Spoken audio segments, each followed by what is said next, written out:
Hi there. Welcome back to the Adulting is Easy podcast, where we make adulting easier. This is your host, Lauren. And I'm joined today by Chrissy Grigoropoulos, the founding and managing attorney of the Grigoropoulos Law Group, PLLC.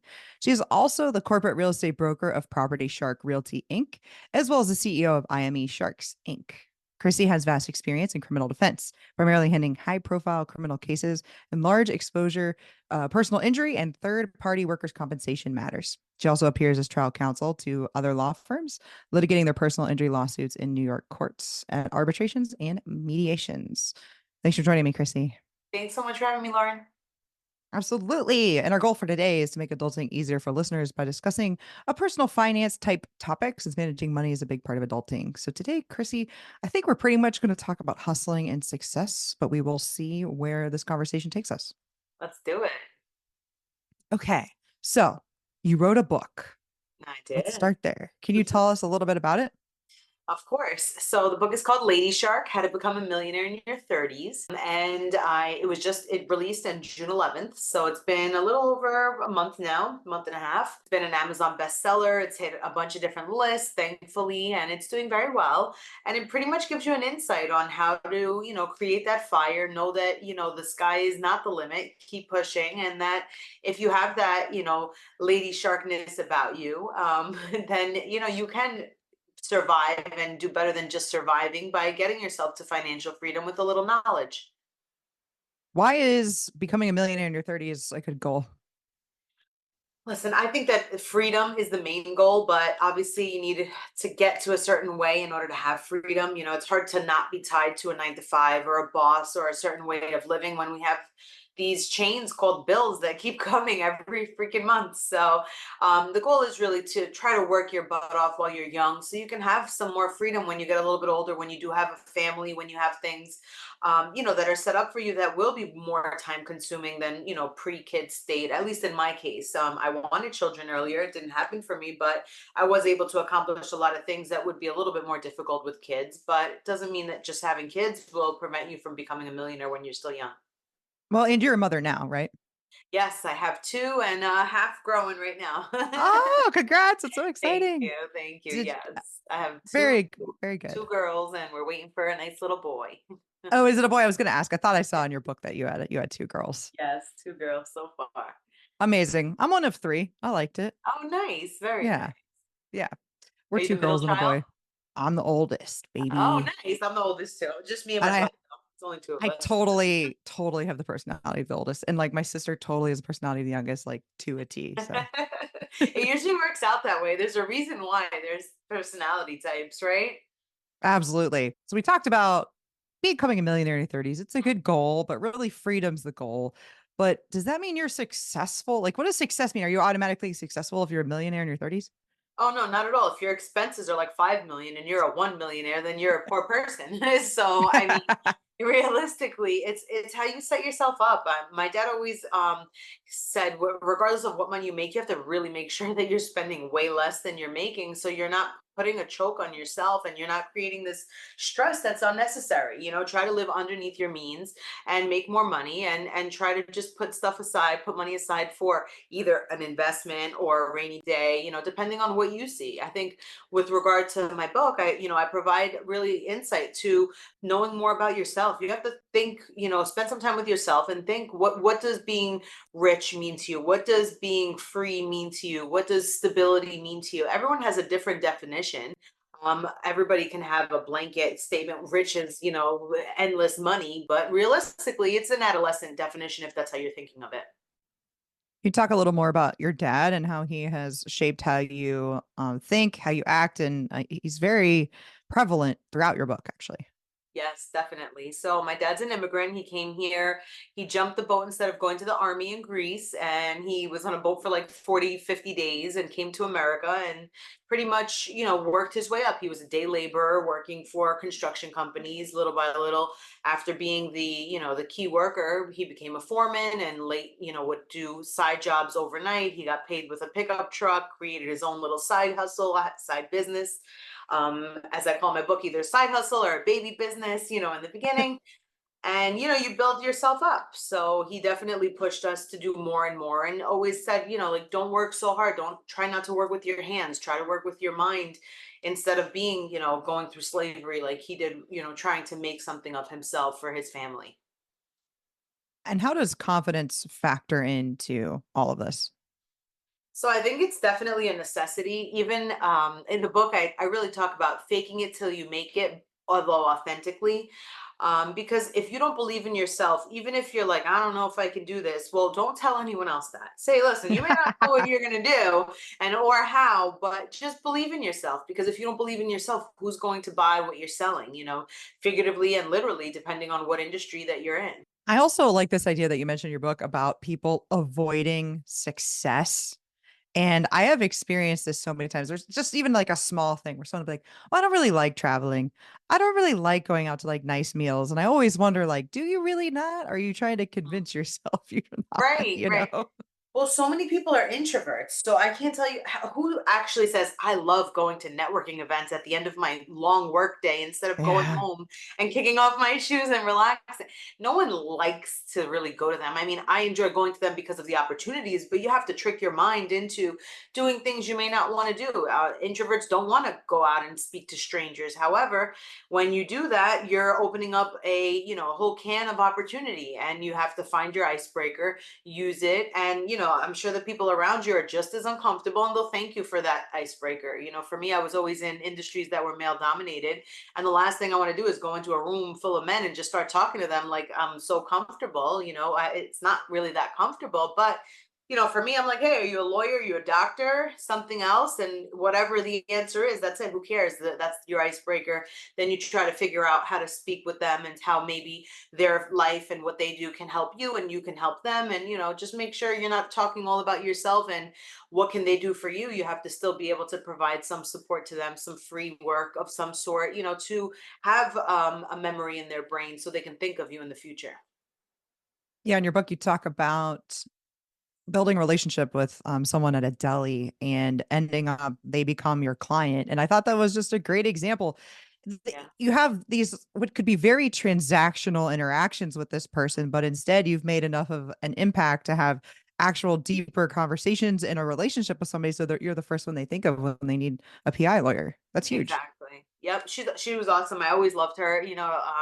Her name's Sandra actually, and she was always such a doll. She had always had a smile on her face, and she was always really cool to talk to say hi to. And throughout the years, not only her case, but she's referred me a ton of cases. And it's just because she's like, I know you're going to do the right thing. These are my people. It's in an Ecuadorian community, and it's just it's pretty cool. Obviously I speak Spanish too, so it makes it easier for me to communicate, but it's like one hand really washes the other, and you never know where that next big break will end up. So getting back to your upbringing then, is it true, do you think, that children of immigrants work harder than people like myself who were just born here? Or does it just do you think it just seems that way? So I mean, obviously, my nature would be saying yes, but then you also compare yourself. I was born here. My father's an immigrant, my mother's not, and it's me and my brother, as I stated earlier. And I want to say I'm definitely the more of the hustler child. So I don't know that if it's the generation or if it's how close you are with your parents that were hungry. For me as the firstborn, I'm the boy of the family in theory. If that makes any sense. That Yeah. is like, you do this, you go, and like pushed, and the baby is always nurtured, and whatever you do is amazing, baby. And not that my brother's not a hard worker, but it's just a different mindset, I feel like. So I think that the generational, the family dynamic, but there's no, I don't think that it's the be all end all, because there's many parents that are really hardworking, American born, that are like, hey, I don't want to hear no BS as to why you don't want to go to school. My dad was that type.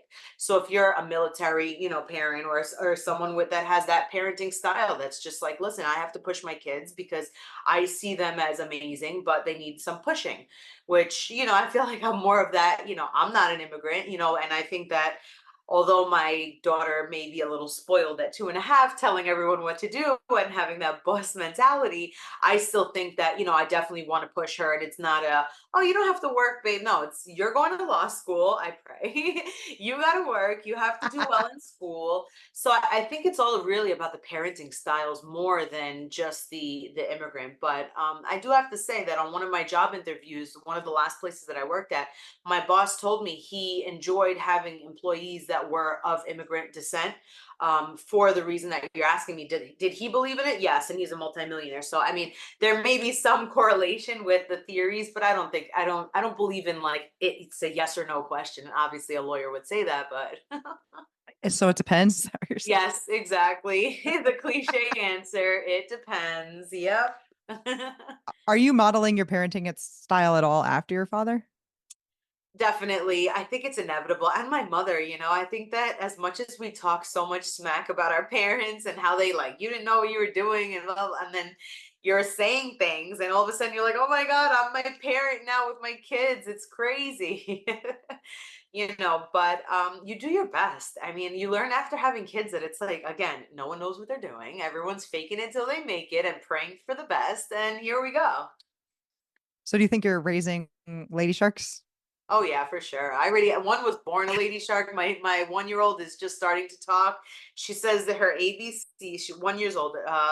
12, what, 13 months to 14 months almost. She counts to 10 in English, Spanish, and Greek. I caught her counting backwards from 10. I'm like, whose child is this? If you look up busy beavers, my husband was like all about it when we had our first kid, like, where do I make my genius child? And the busy beavers, all they do is just keep repeating the alphabet, the colors, the shapes, and honestly, like, it really works. So I mean, lady sharking their way through babyhood, right? That's amazing. Oh yeah, I wanted to ask about your choice to become a lawyer. You just mentioned maybe I'll encourage my daughters to become lawyers, right? For Did your sure. dad do that with you? Like what do you like so much about being a lawyer? So I am actually the most educated in my family. My dad, he passively did it. I mean, I joke about it in my book that according to him now, he's like, no, no, it was all your idea. But I put a little excerpt in my book that really talked about he had an investment property. Long story short, he had, disgruntled tenants that moved out, left the barbecue inside the house with the propane on. He had like a worker of his to come look at the property just to see if maybe he wanted to rent it. So he had two properties that were nearby, and he had to let a plumber or an electrician into the other property. So he's like, oh, take a look around, and when I get back, I'll show you the inside, whatever. So of course he didn't listen, and he was smoking a cigarette, opened the window, the whole house blew up. It was this whole crazy, police and everything. He ended up getting burned, whatever.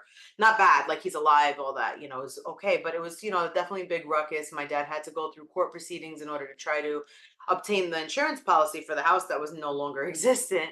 Wow. And I went with him because, I was always, the right hand person. I think I was like about 7 or 8 at the time. And, my dad was just complaining about how lawyers are like $1 million. And he's like, oh, you should be a lawyer. I was like, really? I was like, well, what do lawyers do? He was like, well, they fight all day and they make a lot of money. I'm like, oh, hey, I like that. So as like adolescent as that sounds, that really was the seed planted. And then my dad would just be like, you can do it, you can do it, the cheerleader.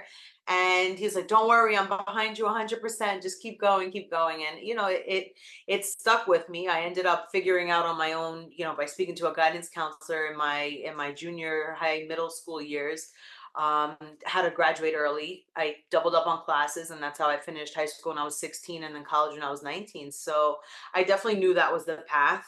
I mean, as crazy as it sounds, like when people ask, like, how did you know to speak to your guidance counselor and how did this? And my parents didn't direct me. By accident, I guess. I can't really tell you. There was something that I wanted to know more about. I always had a lot of acquaintances, but it wasn't really. I didn't have that high school, lifestyle parties and all that drinking and all that like fun stuff. Let's say that people do, and it was never a real thing for me. I did move from Queens to Long Island, so I had newer friends. So I did what I had to do, and push through. There you go. Is it okay to pick a career because it makes a lot of money? I want to say no, but I think that we have to be realists now, unfortunately, with society and with what everything costs.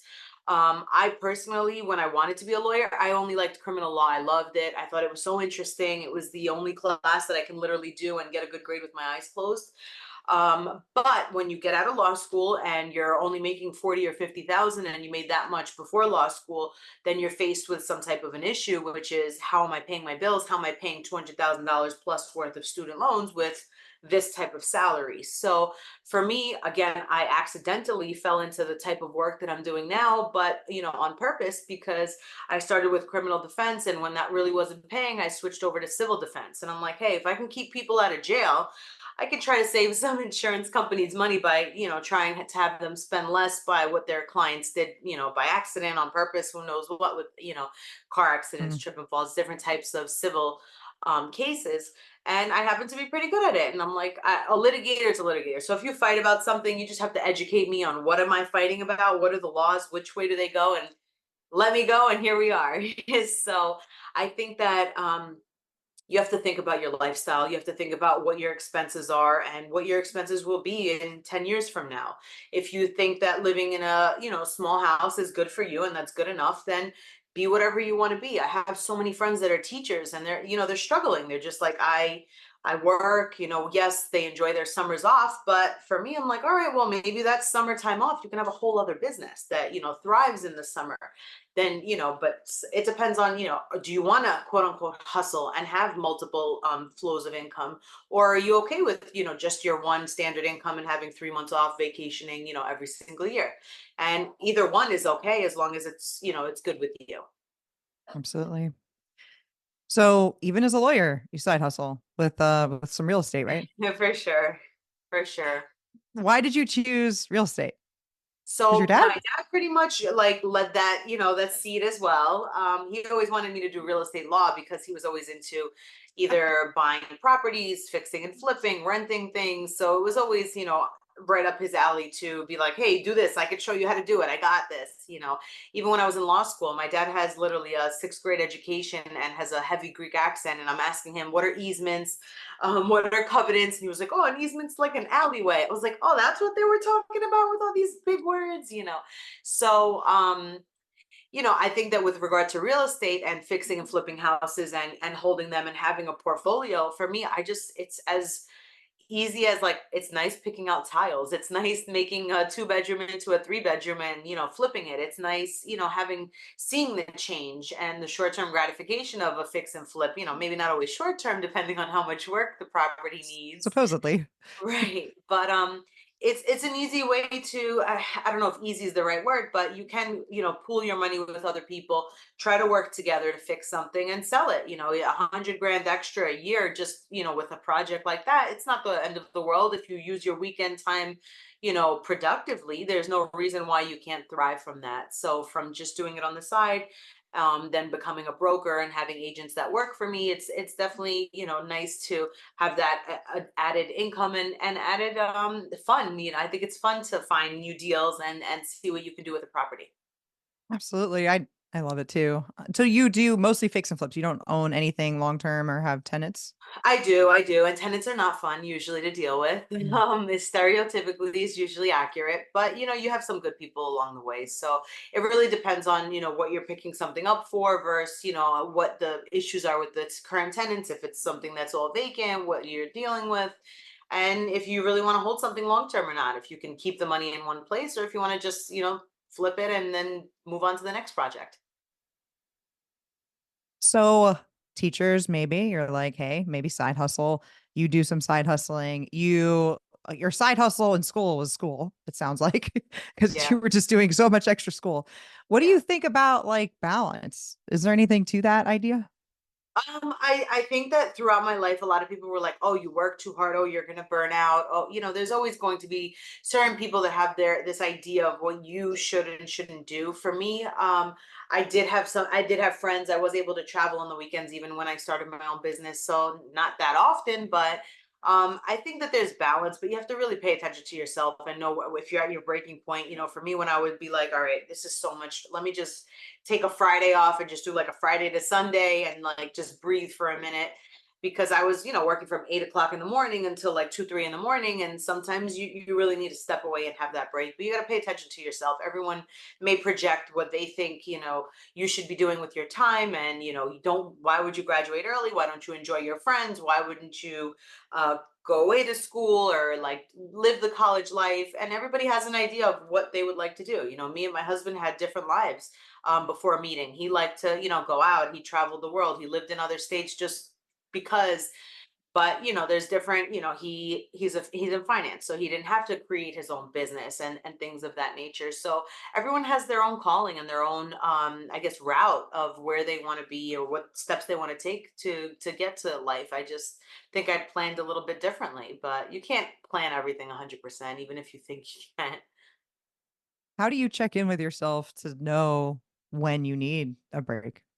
Oh, you feel it. I'm like, there's just days that it's like, okay, I want to go home and just not speak to anyone, not do anything. You get there, and unfortunately, we're all humans. So even if we want to be like a robot, which I always try to push myself more and more and more, you have to just give yourself a breather because that pressure, turns into real pressure, like high blood pressure, stress, not being able to sleep, eating too much, eating too little. It all really depends. And honestly, family checks, or can see it a lot quicker probably than you can. Sometimes you're short and you don't mean to be short with people, or you're, like not talkative. My husband will be like, "Oh, so you don't want to talk today?" I'm like, "No, no, no. My head is just, the wheels are turning." My mother-in-law will be like, "Are you good? You got to turn the machine off." I'm like, I'm trying. So it's a catch 22. You definitely want to try to keep things at work when you're at work, and when you're home, be there for your family and be, 100%. But sometimes it's hard. It's definitely something that you have to be mindful of in order to adjust accordingly. So, is there anything you want to leave the listeners with before we close out? Maybe something from your book, or are there any questions that you thought I would ask that I didn't? What questions? I think that a lot of people, when it comes to having your lifestyle already, your secure job, 9 to 5 for years and years, they're just like, okay, well, I hardly make it paycheck to paycheck, or I have kids, I don't have any time for anything. There's a lot of skills that people can use that they already use on a day-to-day basis. If it's meal prepping, if it's organization, if it's charcuterie boards, if it's ballooning, it's event planning. These are all things that you don't have to invest money into, and you can create a baby business or a side hustle. The teachers are usually so good at like the cricket printing stuff on cups. Yep. Etsy is like the core place to really make money whenever your kids are sleeping, or whenever you are bored when you're home from work, instead of going to bed at 8 o'clock to be up at 5, 6 in the morning. Spend a few hours a day and you can create your own side hustle without really investing anything. And it's really thinking outside the box. And I try to provide some examples and the workbook in the back of my book to really like open people's minds up, because a lot of people are like, oh, why me? Why am I in the place that I'm in? But I flip it and I'm like, why not you? If someone else can be successful, you can be successful too. And it's just, you have to push yourself and just think outside the box. So I definitely want to leave the listeners with that, and don't think that wherever you're at right now is the be all end all. Take a piece of paper, take a pen, find out how much money your expenses are each month, how much you're making each month, and where you want to be, and you'll get there. Just get a little organized. Can you remind people what the name of your book is? Sure, Lady Shark, How to Become a Millionaire in Your 30s. If you just even go on Amazon, type in Lady Shark, it'll pop right up and it'll get to you in like a day or two. And it'll be great. I'm always open to answer any questions. I've had great mentors along the way. The website is theladyshark.com. But my social media, even DMs, a lot of people are just so much more comfortable shooting over messages, is Chrissy G Official. And I'm always, open to lend a helping hand. All right. I will put all your socials in the show notes as well. Everybody, you can follow me on Twitter at Adulting is Easy, Instagram at Adulting is Easy Real. This is also on YouTube along with some shorts at Adulting is Easy. If you like this episode, you also like episode 171, Taking Over Dad's Real Estate Business with Vanessa. We've also had some Lady Sharks on the House Money podcast. So definitely go head over to that real estate focused podcast as well. Thanks again for listening, everybody. Hopefully, Chrissy and I have made adulting a little easier for you. Yeah.